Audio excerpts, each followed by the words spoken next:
All right, we're here in Charlotte, in the infield, in the Ford display at the Mustang 50th birthday celebration. We're here with Matt Anderson, curator of transportation for the Henry Ford Museum. We have a very special Mustang right behind us. This is, tell us, Matt. This is Mustang Serial number 1. So, yep, the earliest VIN number of any Mustang around. Excellent.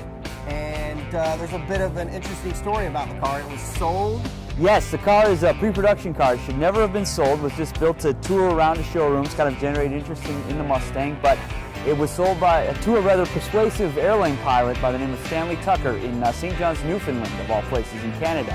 And he fell in love with the car, bought it on April 14th, so 3 days before the formal release, and held on to it for about 2 years until Ford was able to track him down and convince him to give it back to the company. And it wasn't easy. They had to trade him what was the millionth Mustang at that point, and the car was sort of fully loaded with whatever he wanted. But he gave it up, and then Ford turned around and donated it to the Henry Ford, where I work. So it's on display in our museum. And speaking of the Henry Ford Museum, I've been there myself. It's amazing. I could have spent 2 days in there.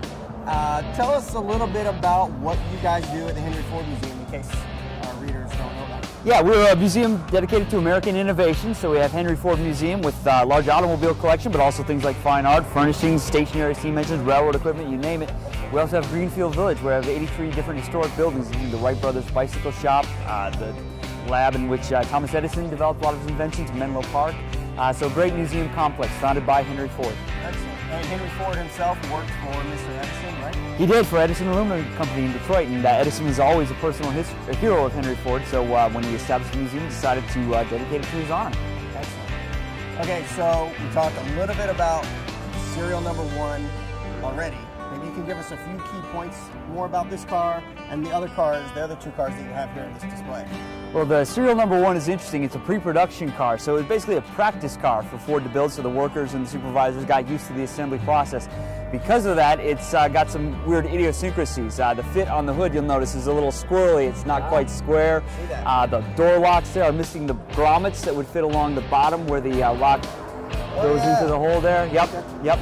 And the early Mustangs, I mean, they were built right on the Ford Falcon platform, so these first cars, there's literally a Falcon speedometer in there in the dashboard. So. Oh, yeah. So you put 10,000 miles on this. 10,000, yeah. Now, yeah. It was sold in Canada, but it didn't have a metric speedometer? No, it did not. Did they not do that back then? Well, again, it was a car that was just designed for show. They weren't supposed to sell it in the first place. Did he know when he was getting when he bought it? I don't think he knew it was serial number 1. He knew that. He probably knew they were breaking the rules a little, selling it early. Wow. This is the original paint and everything. It is. We have not repainted it. Nope. Still in its original condition. And these are the tires. Have the tires been replaced? I think the tires may have been replaced. I wouldn't want to swear to it. Right. But the interior is all original. Interior is original. Yep. Oh, that was his plate? Was that? That's his original plate. Yep. And so Newfoundland and Labrador. Yep. Absolutely. Now this Mustang has its own significant story. It was the first Mustang purchased in the United States. It was bought by a woman named Gail Wise. She was a school teacher in Illinois, and she bought it on April 15th, so 2 days before release date. And she still owns and drives the car, so she is the senior most original owner, if you will.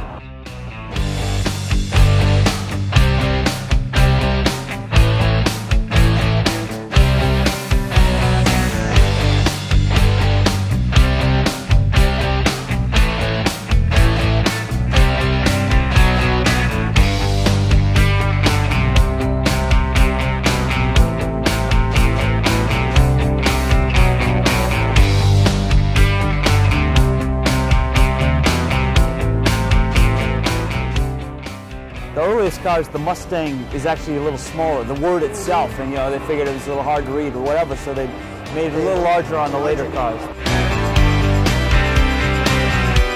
didn't realize how small it was until I saw Right, it. yeah, no, it's a tiny car, yeah. I mean, there's no way they could have ever produced it commercially, so just too small.